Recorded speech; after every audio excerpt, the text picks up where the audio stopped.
Hey, what's going on, guys? Xbox All channel, host Sika Forever here. Wanted to give my 2 cents on the comments that Colin Moriarty made on his podcast. I think it's called Sacred Symbols.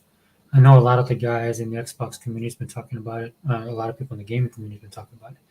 Kind of had like a really bad take on Xbox, the studios they own, the properties they currently own, whether they've built the studios up themselves or they just went ahead and purchased some studios and added them to their humongous collection of entities that it's going to be used to feed the beast we all know as a Xbox Game Pass. So, and I kind of have a different take because I know people have been talking about this ad nauseum. Um, of course, the take that he had was totally wrong, right? Totally biased. The dude is a PlayStation guy. He's always been a PlayStation guy. Um, but at least my take on what on what he's saying, um, I'm not really mad about it. It's just par for the course at this point. If you guys been again watching my videos on my channel, I've been kind of going with in this direction where I've talked about specifically the current state of not just Xbox but gaming in general, and how that revolves around Xbox and the way that they're changing not just the face of gaming but the industry itself, right? With a lot of the moves that they're making. Of course, the AKB deal that's currently going on. Game Pass has been a total boom for them. The fact that they took console generation and split it in two with the Xbox Series X and Series S. And of course, as some of the Xbox brethren out there have been talking about, the Xbox Series X just totally dominated Black Friday. Like everybody else, that took me off, it caught me off guard. Not saying that I didn't think it was going to sell, because if you guys follow me on Twitter as well, I do post a lot of stuff, and you knew something was going on when Japan, Xbox was making waves in Japan. Not massive waves, but a steady flow, man. Like if I had to equate it to surfing, man, I mean, you just have set after set that Microsoft has just been rolling in the land of the rising sun. Which, of course, given their current situation there prior to the S and X, anything would have been helpful. But I mean, believe me, when everybody, even the journalists, can't deny that Xbox has had a presence there over the last year and a half, 2 years specifically. And guys like myself in the Xbox community who follow stuff in the gaming industry very closely, right? We just don't, go out there and just say whatever, we feel and stuff like that. I mean, there's a lot of information to be had. We're kind of jacked into the Xbox community because, again, I say this all the time on my channel. We're Xbox guys, not just as fans or bots, as they love to call us, but also consumers, man, and that matters, dude, because we are in this ecosystem. So it's in our best interest to keep up with everything that Microsoft does. And for the last 2 years, Microsoft has been killing it. And takes me back to Colin Moriarty.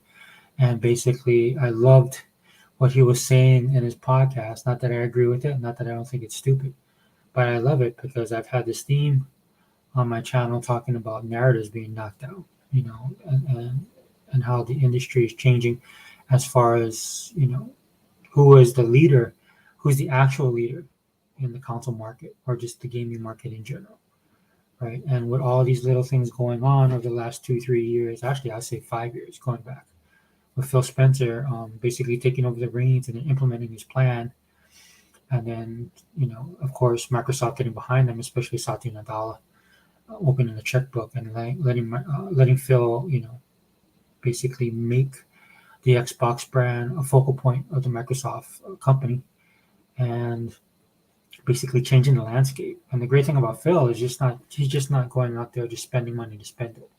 He actually has a roadmap, the roadmap that everybody in the Xbox community, at least the guys out there who don't have any faith or actually really aren't fans, to be honest with you, but always complaining about what is Microsoft doing or not doing, instead of, again, like I say all the time, appreciating what the moves that Microsoft had made, the things that they're offering us. And because they're so focused on what Microsoft doesn't have, a lot of them miss the bigger picture, and a lot of them miss all the little tangibles that Phil Spencer has done. Not just Phil Spencer, but his entire crew of people that he works with, right? So again, going back to Colin Moriarty, I think it's awesome because the things that he's saying right now is things that PlayStation guys is just a perfect example of how PlayStation ponies are. Man. He's the quintessential Sony defense fanboy. I mean, if you want to know why, people like myself, eRock X, he bought the world's most powerful gamer, unlimited production, Tuck Master, Sega Man. Well, the reason why we can't stand these guys, man, is all because of the way that they approach gaming. How they're in their own little echo chamber, man. They never can look outside of the box, especially when it revolves around their box, their console of choice, and the games that they have. They basically just fanboy, man. And the interesting thing about PlayStation ponies is they're the first ones to actually accuse people of doing the very thing that they do ad nauseum. And it's one of the things that we've had to deal with since 2013. Well, it's 2022 right now. We're going into 2023, and this is not the same Microsoft. This is not the same Xbox One of 2013. And Microsoft has learned, they've listened, they've adapted, and more importantly, they're making these moves. So when you hear Colin Moriarty go off about Xbox not owning studios, that stuff needs to be organic. That even though they do own the studios, they just bought them, and that for some reason, it doesn't matter or it doesn't count. And of course, him ignoring the whole history of what Sony's done in this gaming industry. I'll tell you this right now: Sony is the one that introduced basically free agency um, to the video gaming industry.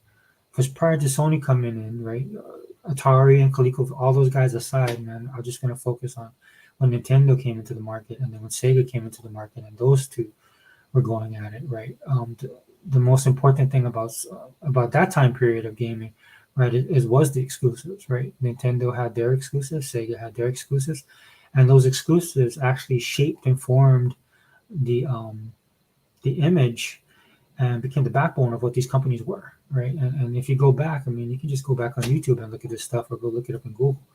The history of those two companies, they're very divergent, very different. And through those differences was that competition. And this is basically how the fan bases for both were formed. Now, I will say, I mean, gamers were more of gamers back then, right? The community was not as big as it is now. It wasn't this big tent full of faux gamers and people and a bunch of casuals and normies. Again, no hate on people like that, man. The industry is what it is, and we benefited from that in some ways, but we've also kind of been hurt by it in a lot of ways. But at least back then, regardless of what console you fanboy for, man, you just were a gamer, and that's something that a lot of people can't say. And case in point, someone like Colin Moriarty, who is a PlayStation pony to the core, right? And you know that video, just watching him, man, basically you're just, like I say in the title of this video that I'm doing, man, he's basically going through this 12 steps of denial, right, when it comes to the PlayStation and their current place in the market. For all the consoles they supposedly sold, and all the AAA bangers they supposedly have, you know, the stuff that they say and the actions that they do, right, do not add up at all. And this is why Colin Moriarty is, when you listen to him, he's basically frustrated. And if you hear him talk about, and Hat Tip to Unlimited, he did a great podcast today, and where he was talking about it, and the guys in the group were talking about this, man. It's just, these guys, they've been moving these goalposts for so long, man. They get caught up in their own crap, dude. I mean, they lie to themselves so much that they can't tell the truth from the lie. Right? They get caught up in their own stories, man. It's just like that, it's like anybody, like a criminal who has an alibi but keeps on lying, and he gets caught up in his own lies. And then after a while, there's cracks in the armor, man. It's beginning to show through, and he's just basically going through the fact that it's basically because these guys know that once the Activision deal goes through, it's pretty much over for them. That's what they're hanging on to. Which again I find sad, because for years we've been talking about how Sony and the consoles sell because of their AAA titles that they have. That these games are so great and so good. That is sustained Sony all these years, and that's why they dominate Xbox. And even the gaming media talks about that kind of stuff all the time. They still go back to that. God of War Ragnarok came out, and it's like the best thing ever, regardless of what Nintendo has, regardless of what Xbox has, regardless of all the third parties out there, regardless that you have PC games out there, you have services like Steam, right? That everybody else is getting services and stuff, and then Microsoft is basically buying up the entire gaming universe, right? It doesn't matter, right? They just stick with the narrative until that narrative slaps them in the face, man, because it makes no sense. Because again, if the AKB deal wasn't so big, man, this Sony wouldn't be fighting so hard, right? Again, these guys, this is why I love this stuff, man, because every time, like, I know some of the brethren in the Xbox community, I know 100 was talking about this, man, that they're kind of tired of the AKB deal. Man, I'm not. I'm one of those guys that's not tired of it. I love it. I love every little thing that comes out about it, because every time something breaks into the news, whether for or against Microsoft, it always works out in Microsoft's favor and Xbox's favor, because Xbox knows what they're doing, man. They have a plan, and everything that Sony has done up until this point is nothing but smoke and mirrors, man. And with the AKB deal, with how popular Game Pass is, with the decision to go with the S and X, the Series S and X, to not give up on Japan, buying Minecraft, buying Bethesda, right? Microsoft has basically positioned themselves where they are the dominant force in gaming, right? And a lot of you guys can sit here and tell me, well, God of War sells this much. It's going to be nominated next month, or is it next week for some stupid award that nobody watches? I mean, the Game Awards is equivalent to the Oscars in movies. Nobody cares. Nobody cares about that kind of stuff. And that's the one thing about something like the Game Awards. The problem with the Game Awards, hey Fireboss, what's up, man? The problem with the Game Awards is that the audience that they're going for are gamers. You know, I said this to Unlimited. And I was like, dude, what's the point? What's the point of me watching something that I'm not going to enjoy when I could be playing the games that I enjoy, right? So it just doesn't matter anymore. And it's this kind of narrative that keeps on building up. The momentum keeps on building up, dude. Next year, it's over, man. Suicide watch for all these Sony dudes, man. I know they're going to be moving the post. There's some hardcore Sony guys out there, man, that's going to be trying to flip and move this kind of stuff, but they're running out of space, man. They're painting themselves into a corner, and there's only so much they can do. They're just going to be in hard denial. But anybody who's just a regular person that wants to play games, go where the best games are, get the best deals, get the best hardware, they're all going to be on this side. Because that's the one thing they're not talking about, man. And this is why you see the frustration when Colin does his little bit on his stupid show, right? It's because deep down inside he knows that, right? He knows the walls are closing in. There ain't nothing that they can do, really, honestly, if I'm being honest. You know, look at what, like I said, man, the Series X was the top seller in Black Friday, which totally blew my mind. Like the rest of the brothers, man. I was expecting it to be the S. Now I think overall the S is going to be the winner of the holiday season. It'll be between the S and the Switch, but I think the S can dominate just because, you know, Black Friday is the time when you buy your higher end stuff. Man, I was looking for either a C1 OLED LG, but I was looking for a big screen, man. I was looking nothing smaller than 76. And then the TV I was going for, man, the TCL, the XL version, man, that thing sold out so fast, right? And it was like $1,400. For basically a kind of souped up version of the series TCL Series 6 on an 85-inch screen. The only problem with it, if you're a gamer, if you're an Xbox guy, is it doesn't have 2.1 HDMI ports. I think it has 4 ports or 2 ports. 4 ports, but none of them are 2.1.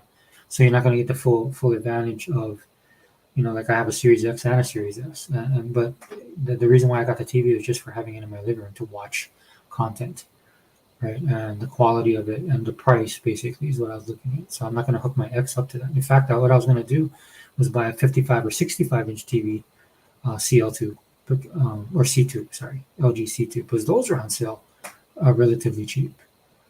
But anyway, sorry, getting back to what I was saying. But you know, that's so I could see series are still winning the holiday season. But it was good to see the X dominate like that, man, because people are paying it. What it shows you is that people are paying attention, man. People are in the know. They know they know about the Series S, and they definitely know about the Series X. And what Black Friday showed you, it just boiled down to a better deal, right? Like at a cheaper price, and all the other amenities they could get with it. Because I'm pretty sure a lot of people bought their cheap, very cheap, very affordable, very good generations of TVs that were on sale on Black Friday, and that's probably why they went with the X. Right, to get that combination, because remember now the X does more than just play video games and stuff like that. It is a pretty good all-in-one machine, and so you know, yeah, that did catch me off guard. But I will say that I think the S is going to win overall, just because of the price point, man. And then again, if you guys didn't see just the news that came out today, right, where Xbox is getting even more Game Pass games, you know, stuff that's not announced months ago. You know, if you guys haven't figured out what Microsoft is doing, right? They'll announce certain games that people are excited about, like your Persona 5s and all that kind of stuff. But when a new month comes around, there's a bunch of other games that are announced as well. And some people say, well, they don't look like good games. I was like, dude, trust me. You should just download it and at least try the game because you might be pleasantly surprised. Because there's a lot of games that wasn't even on my radar. Now I'm the type of gamer I like variety. I'll try anything, right? But I mean, I've just been blown away. I never knew about Vampire Survivors at all. I mean, I heard a little bit about it, but it was like a Steam game. I didn't know. I never seen video on it and stuff like that. It ended up in Game Pass, and then people were praising it. So I was like, well, I'll play it. And then after that, I played it one time, and I was hooked.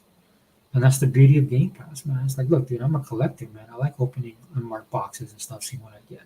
And that's kind of what you get with Game Pass. And more time than not, you get something that you like or something that you find that's interesting, that'll pique your interest. Not every game's for everybody, right? And you'll deal with that too. But for the most part, man, you can find a new experience, and that's what really matters.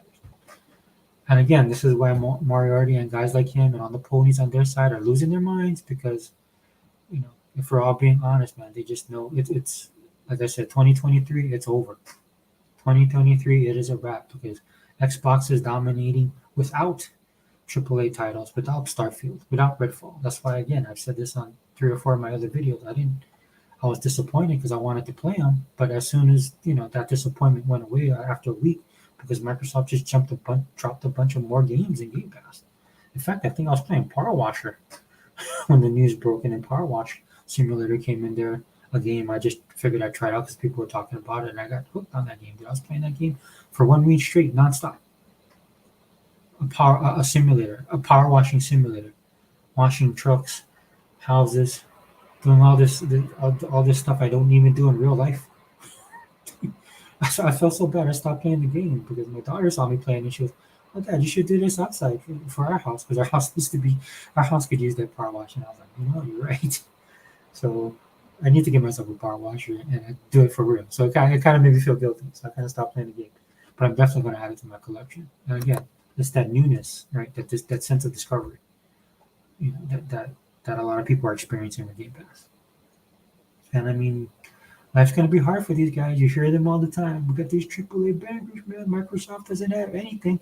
And every time somebody says that on Twitter or somebody makes a video on YouTube and I see that, or they come in our comment sections talking trash, I just laugh because I just look at them. I was like, dude, you guys don't even listen to what you're saying when you say that. Microsoft has no game. Microsoft doesn't have AAA bangers. Meanwhile, Series X outsells everything. Or I think the Switch was the big one, but then Series X just dominated on the higher end market side, right? Japan is in play now, right? More studios are putting their stuff in there. People are realizing the power of Game Pass, and Microsoft is doing this, and they withheld everything to 2023, right? They're 2 big games. They did that. That's how confident. And now, for myself and stuff like that, like I said, it didn't bother me, man. But some of these so-called Xbox guys, right, bitching and moaning, right? To this day, that Starfield is not a thing, right? Totally wrong. Totally off, right? And that shows what Microsoft, they know their consumer base and they know their properties, man. They have confidence in their product, dude. And when you have a management in place that's like that, dude, that's big time and like that, dude, dude, I am not worried as an Xbox guy. When I rant on my videos about destroying Sony, that's just a personal thing for me, right? But that'll give me my little hee moment and stuff like that. But as far as Phil Spencer, they know what they're doing, man. This is why they delayed the game, because they want to put it out there. And in a sense, damned if they do, damned if they don't. Because if they put out a game that has glitches and stuff like that, they're gonna get hated on too. But I mean, if I was them, man, Game Pass was doing so well, I would roll that dice. That's not something I want, right? But when you have this type of capital, man, you have to spend it. And Microsoft has been dumped on for the last 7 years or so, right? And they've done this complete 180, turned the ship around, man. Now we're building a momentum. We're almost going full steam. When 2023 hits, man, it's over, dude. It's over. They just announced Star Wars, the Skywalker, the saga, the game that just came out. It'll be hitting Game Pass. I think it's on December 6th, right? What is it next? No, next month is Monster Hunter. And I think that was exclusive to the Switch for a while. And I don't even know the Monster Hunter series that well. I know it's popular, right? I know that's a good move. I know that's worth purchasing in January, right? Because you know why? Because a lot of parents are buying the X and S, and Monster Hunter is one of those games that kids will play. Well, a lot of people play it, but they get the X and S, they get like their 1 month subscription, bam, right into January, right? Because all the spending that's going to be generated in December, even though the economy is bad and there's inflation, people will be spending money. But when January rolls around, this is when your dips kick into place, and this is where you put these games in. You already have the Skywalker Saga in there, right? That's for the everybody's, right? Like the old Star Wars fans like myself that will play it, and then for the young kids because it's like a family game. But then when January rolls around, you got Monster Hunter. Look, dude, there's a method to their madness. Dude. And Phil them don't get enough credit. All they get is hate. All they get is they go on these podcasts, do these people a favor to do an interview, and they get asked stupid questions, right? Stuff that they've said over and over and over again. They just keep on getting asked the same question, and I give them credit, man. I give them credit because I couldn't do it. Well, you've seen if you guys watch my other videos, you guys know I'm just absolutely psychotic. So I'm a scorched earth guy. That's probably why I'm behind my computer doing stupid videos and not running a $1 trillion company. That's probably for the best. But still, but I stick by my story because some of the people were like, "Oh, you're wrong about Activision not going to or Call of Duty not going on PlayStation." I said, "Dude, I ain't wrong. I didn't change my story. When I did my video, I'm talking about this is what I want. This is what Microsoft should do, right? Now, what Microsoft chooses to do, I can't do anything about that, but I can tell you what I would do, right? And like I said, I'm scorched earth. I would buy that game if I had the rights to that game. If I was in charge, I would not. I would take it right off PlayStation, and on top of that, I would delay the game 1 year just out of spite. But again, that's why I'm doing these videos, and I'm not running Microsoft. But anyway, this was not meant to run this long, guys. I'm sorry. But the only way I can do this is live right now. I'm having problems with the recording stuff. I really got to spend time to do the videos. Fire Boss, man. Hey, what's up, brother? I might do a show tomorrow. I'll let you know. And I'll just send out something to the guys because I won't be able to do one next week. I plan to do one next week, a wrecking crew, but I can't because I'm going to have my kids. And it's been crazy, man. I mean, I thought during the holidays, especially last week, I'd have some time to play some games, and I played a little bit. But I've been busy with the family, which is good, right? I'm not complaining, right? But there was a lot of stuff we had going on, so I didn't get the time in that I wanted to. So hopefully I can get some gaming time in, but I definitely would like to do a podcast tomorrow. And I'll let the other brothers know if they can join, that'd be great. If you can join, that'd be great, but I know it's short notice. I know I said I wanted to do it next week, but next week I'm going to be fully booked, man. Booked with work. I got medical appointments, and I'm going to have my kids. And, we got a lot of stuff I got to do. So tomorrow will be a more optimal day for me. But I'll let you guys know. So anyway, if you guys see this video, man, thanks for watching. Thanks for stopping by. Xbox All In channel. Host Sega Forever. We out.